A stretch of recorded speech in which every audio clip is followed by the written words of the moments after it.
안녕하세요. 백두산 금융연구소의 백두산입니다. 1월 7일 월요일 아침 9시 3분입니다. 어젯밤 미국은 이제 혼조세 마감이죠. 왜 혼조세냐면은 나스닥은 빠지고 S&P는 올랐으니까요. 나스닥이 빠진 만큼 S&P가 그대로 오른 것 같기도 합니다. 퍼센티지로 보면요. 블루웨이브가 어제 당연히 그 시장의 핫 이슈였고요. 그래서 이렇게 내용을 좀 살펴보시면 이런 모습이 나왔습니다. 명확하죠, 반응이. 확실히 블루웨이브가 어제 시장의 이슈였다는 거를 잘 보여주듯이 우리가 잘 아는 이 다섯 종목들 FANG 친구들만 새빨갛죠. 네, 그나마 덜 빠진 게 구글인데 구글이 한 1% 정도 빠지고 애플 3%, 마이크로소프트 마이너스 2.5%, 아마존 2.5%, 페이스북 2.8% 이렇게 좀 많이 빠졌습니다.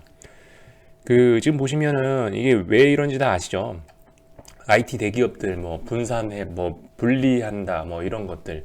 옛날부터 미국은 그 독점 기업들 싫어했잖아요. 근데 이제 IT 대기업들이 너무 커지니까 얘네도 독점이다 이런 이야기를 하면서 얘네도 갈라버려야 되지 않겠냐 이런 이야기를 민주당이 하고 있는데, 그런 거에 대해서 직격탄을 얻어맞은 이제 이런 종목들이 어제 하락한 것이 어제 시장의 내용이라고 할 수 있겠죠. 그래서 보시면은 S&P가 올랐으니까 상승 종목 수는 당연히 더 많을 거고, 4,900 종목 상승하고 2,400 종목 하락하고 이렇게 됐네요.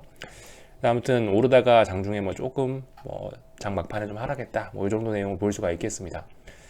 그래서 좀 이제 어제 내용을 좀 살펴보면은, 물론 아직까지 미국 주식시장은 특별한 걸 할 만한 건 없습니다만은 나스닥 쪽에서는 그래도 뭔가 할 만한 신호가 나올 수 있을지도 모르겠어요. 자, 내용을 좀 살펴보겠습니다. 요게 S&P죠. S&P인데 이렇게 보시면 어젯밤에 이렇게 올랐단 말이죠. 어젯밤에 또 고점도 갱신했어요.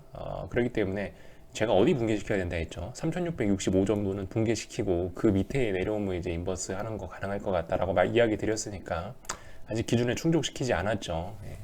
계속 올라가고 있고 그렇기 때문에 S&P는 특별히 할 게 없지만은 나스닥 같은 경우는 어제 이렇게 보시면은 한 3거래일 연속으로 해서 이제 계속 어떤 저항을 지금 누적시키는 모양이 나오고 있습니다. 물론 여기서 이제 제가 드리고자 하는 이야기는 좀 이제 뭐냐면은 지금 보시면은 최근에 코스닥하고 나스닥하고 이렇게 몇 거래일 동안 인버스들이 저점을 지키는 이런 모습들이 나오고 있잖아요. 긍정적이긴 한데 그러니까 하락 쪽에 긍정적이긴 한 건데, 문제는 S&P하고 코스피 같은 이런 전통적인 주가 지수들이 계속 분위기가 좋기 때문에 이 신뢰도를 낮다라고 어젯밤에 좀 표현을 그렇게 드리고 있잖아요. 그래서 아무튼 잘 보긴 잘 봐야겠습니다. 그러니까 코스닥 인버스도 보시면은 지금 몇 거래일째 지금 일단 지지력을 보이고 있긴 하고, 나스닥도 지금 보시면 이제 꾸준히 위쪽에다가 머리 위에 저항은 쌓고 있는 모습이긴 한데, 물론 어디도 붕괴되면 좋겠죠. 12,450이라는 자리를 그 자리로 말씀드리고 있는데, 그 자리를 붕괴시키기 전까지는 좀 진짜 나스닥도 비록 이렇게 계속 저항을 누적시키는 모습이 나오곤 있지만은 신뢰도는 좀 낮을 것 같다는 이야기 드리겠습니다. 아마 갈 거면은, 그러니까 얘네들이 하락할 거면은 S&P하고 나스닥하고 같이 가겠죠. 예를 들어서 S&P가 대가리를 들고 있는데 나스닥 지 혼자 죽을 리는 없잖아요. 그러니까 아마도 요즘 하여튼 S&P나 코스피 이런 친구들이 워낙 강하기 때문에 그 나스닥이라든가 코스닥 같은 경우는 닭 잡았던 친구들이 분명히 머리 위에 자꾸 저항을 누적시키면서 못 올라가는 모습이 나오긴 하는데, 신뢰도는 좀 낮을 것 같다 이런 이야기를 좀 드리고 있는 거고, 어젯밤 블루웨이브 이야기와 관련해서 미국 시장 개장 전에 점검했던 부분들은 이제 거의 대부분 종가까지 그렇게 왔더라고요. 종가까지 그렇게 계속 왔어요. 예를 들면은 블루웨이브로 인해 영향을 받는 것들, 재정 적자를 더욱더 부양책을 강하게 한다. 민주당 하면은 또 MMT 이런 가능성이 최근에 시장에 나오지 않습니까, 그죠? 그럼 재정 적자 이런 거 미국의 부채가 더 늘어난다. 그렇기 때문에 채권 금리는 더 올라간다. 이런 내용들이 어제 이제 시장을 지배하는 논리인데, 보시다시피 그래서 이제 1%대를 10년물 채권 금리가 이렇게 안착을 했고요. 미국 10년물 국채 금리가 1%대를 넘어서서 안착했고, 당연히 장당의 금리차도 폭등을 하고 있죠. 당연한 결과고. 그래서 아무튼 이런 금리가 상승하는 부분을 계속 유심히 보시라는 이야기를 어제 밤에 드렸었는데, 했던 얘기니까 넘어가고요. 똑같은 이야기니까. 이 달러 인덱스하고 이제 환율과 관련된 부분을 이제 좀 생각을 해볼 만한 게 있는 것 같은데, 분명히 민주당이 할 만한 정책들이 MMT라든가 뭐 어떤 재정 적자라든가 이런 각종 부양책 이런 건데, 달러를 더 공격적으로 시장에 푸는 정책들을 하려고 하는 게 민주당의 정책인데, 그러면 달러 인덱스는 더 약세로 전환이 되지 않겠느냐라는 게 이제 어제 시장의 베이스적인 생각이지 않습니까? 근데 보시면 달러 인덱스 같은 경우는 어제 이제 낙폭을 좀 제한했다라는 게 또 어제 시장의 특징입니다. 그러니까 이 달러 인덱스, 그러니까 뭐든지 이 가격을 기준으로 이게 선반영 됐다 아니다 뭐 이런 거를 좀 해석을 하는 게 좀 이제 계속 그렇게 보고 있는데요. 달러 인덱스 같은 경우는 지금 이제 너무 정도가 좀 이제 좀 지나치고 있죠.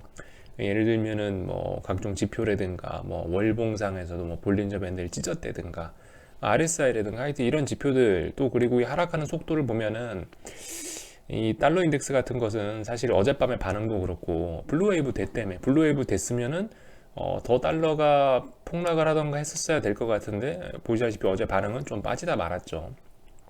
오히려 재료 노출로 인해서 뭐 단기 바닥 아니면은 중장기적인 바닥을 만들어내면서 턴어라운드 할 가능성도 좀 열어놔야 되지 않을까라는 생각이에요. 이제 진짜 이 이슈는 다 나왔잖아요. 이제 뭐가 있어요. 이제 지금까지 달러 약세를 이끌었던 재료들이 뭐 어떤 뭐 미국 정부의 부양책, 뭐 연방준비제도의 뭐 양적 완화 이런 거였는데 다 반영되지 않았냐. 이제 어젯밤에 블루웨이브라는 재료까지 딱 노출되지 않았냐. 그리고 나서 귀신같이 더 빠지기보다는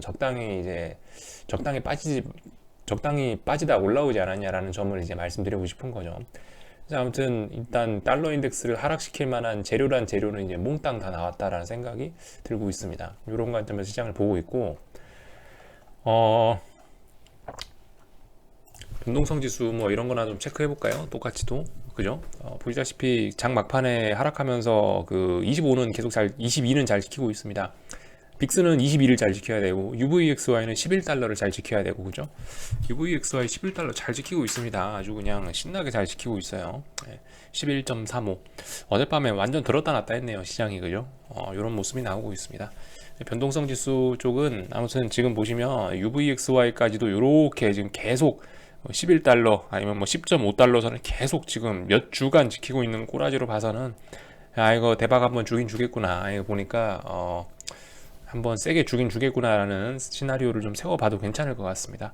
변동성 지수 폭발에 좀 얼마 남지는 않은 것 같거든요. UVXY 쪽으로 좀 한번 시세가 나는 것도, 그러니까 빅스가 한번 치솟을 때가 된 것 같으니까 이렇게 저점을 잘 다지고 있는 것도 좀 오래간만에 보고 있기 때문에 기회가 오고 있다라는 점 정도 좀 보고 계시면 될 것 같고, 요즘에 딱히 할 게 없죠.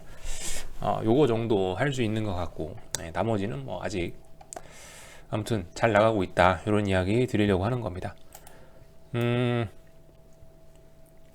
오늘 아침에 이제 여러분들이 어제 저녁에 달아놓으신 리플들 좀 확인하면서 봤더니, 그래도 어떤 분이 뭐 음모론인 영상이다라고 하면서 뭐 영상 링크를 하나 걸어주신 게 있는데, 리플에 한번 확인해 보세요. 지금도 있을 겁니다.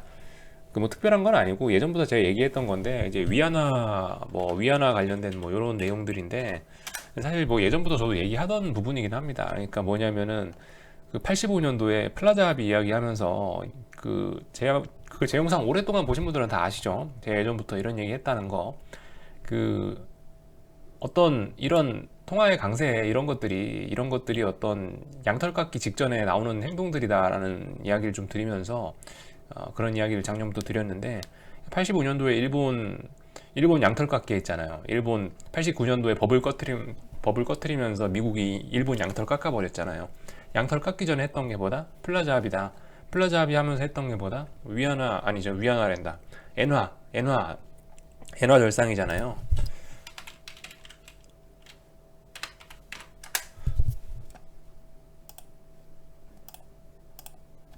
잠깐만요. JYP가 아니지. JPY지. 그래요. JYP는 저도 엔화 이런 걸 잘 안 쳐다보다 보니까 그런데, 역사적으로 한번 보시면은 이런 과정들이 또 안 나오네. 또 여기 차트에선. 참. 잠깐만요.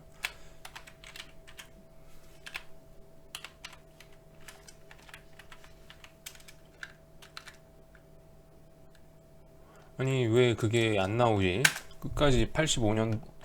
야, 하여튼 차트가 지금 여기서는 안 나오는데 아무튼 85년도 플라자 합의하고 나서부터 어마어마하게 엔화가 강세가 나왔단 말입니다. 강세가 나오는 동안에 85, 86, 87, 88, 89년까지 버블 만들고 그 다음에 이제 양털을 89년에 깎았단 말이에요.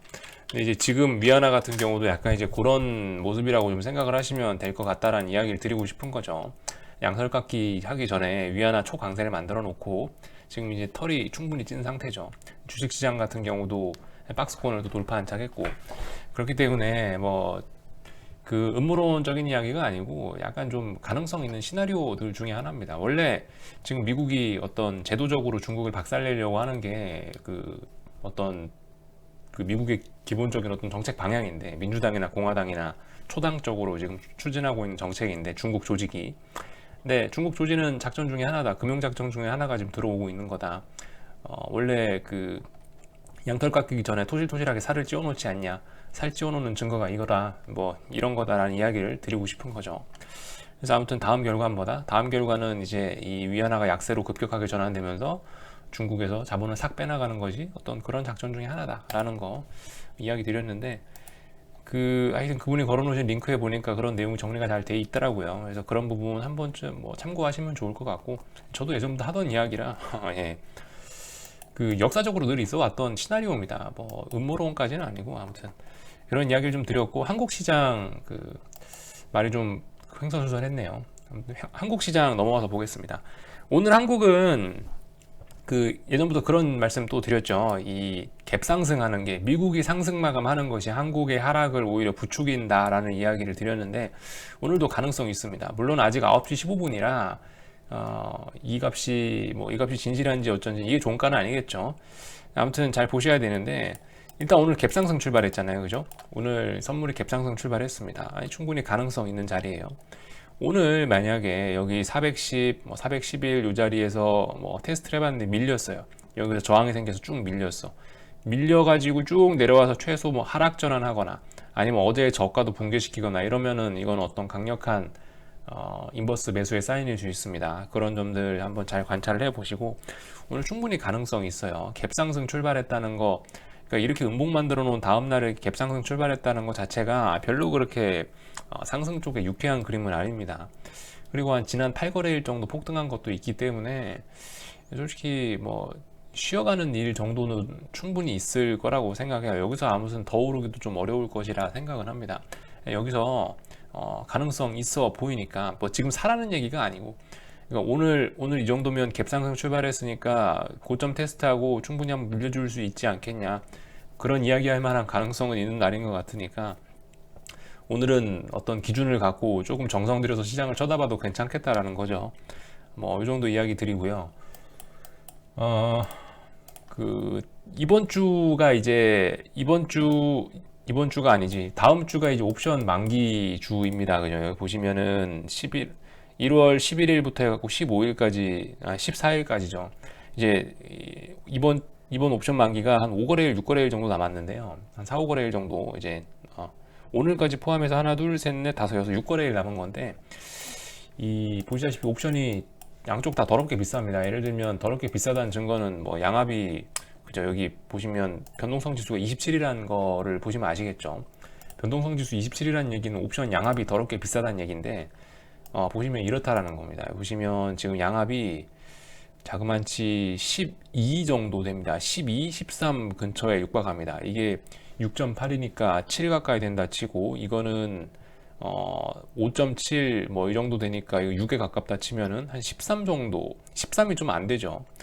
양압이 지금 이게 셋째 주쯤 됐죠. 이제 만기일까지 6거래일 남은 상황에서 이거 사실 지나치게 비싼 감이 있거든요. 물론 지금 이제 콜이 비싸겠습니까? 풋이 비싸겠습니까?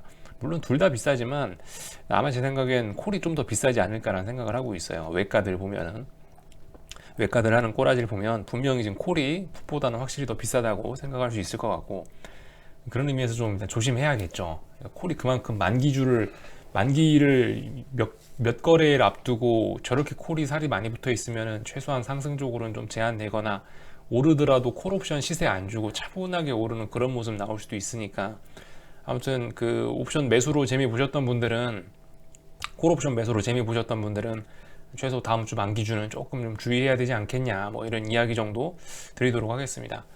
원래 만기일에는 전부 0이 되는 게, 외가는 전부 0이 되는 게 옵션이잖아요. 그렇기 때문에 만기 전주에, 지금 이제 이번 주에 너무 많이 해먹은 측면들이 있기 때문에 옵션 매수로 재미 보셨던 분들은 다음 주가 만기주인 거를 한번 생각해 보시면서 조금 몸살이시는 게 좋지 않겠냐, 이런 아이디어 정도 던져드리고, 아무튼 뭐 가능성은 있는 날입니다. 그죠? 가능성 있는 날이에요. 얘가 오늘 하락 전환까지 돼준다면은 코스닥 시장에 이런 코스닥 인버스의 저점 다지는 것도 신뢰도가 좀 제법 높아질 수 있는 부분이고, 하여튼 그래서 오늘은 좀 잘 봅시다. 네, 오늘은 좀 잘 보고요.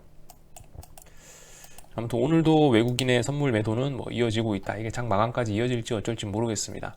콜옵션 같은 경우 개인들이 좀 매수하는 모습이 나와줬으면 좋겠는데 오늘은 안 나오고 있네요. 원화까지만 체크하고, 원화 쌍바닥 가능성 충분히 있는 자리입니다. 지금 충분히 있는 자리예요. 이 월봉을 보고 있는데, 이거는 월봉상 자리로도 그렇고, 아무튼 일봉상 자리로도 지금 충분히 쌍바닥 가능성 있긴 있습니다. 지금 보시면은 한 1190원 정도 안착을 이번에 해주면은 확실히 좀 더 확실해지는데, 아무튼 아직까지도 좀 가능성 있습니다. 지금 달러 인덱스 저점 낮추고 있고, 이런 모습들 생각해보면 지금 원화 같은 경우는 상당히 생각보다 약한 모습 나오고 있다. 그럼에도 불구하고 잘 버티고 있다. 이런 얘기 드리고 싶고, 아무튼 오늘 뭐 이렇게 좀 잘 버텨줘야겠죠. 여기서 쌍바닥 나오겠다면은 더 잘 버텨줘야겠죠. 여기서 더 빠지면은 쌍바닥이 아니고 좀 더 흘러내릴 수 있겠죠. 오늘은 좀 양봉 나오거나 상승 전환까지 해주는 모습이 필요할 것 같습니다. 오늘 만약 쌍바닥 만들고 싶으면요. 자, 그래서 이 정도까지 이야기하고 마치도록 하겠습니다. 궁금한 거 리플 남겨주시고요. 저녁에 뵙도록 하겠습니다.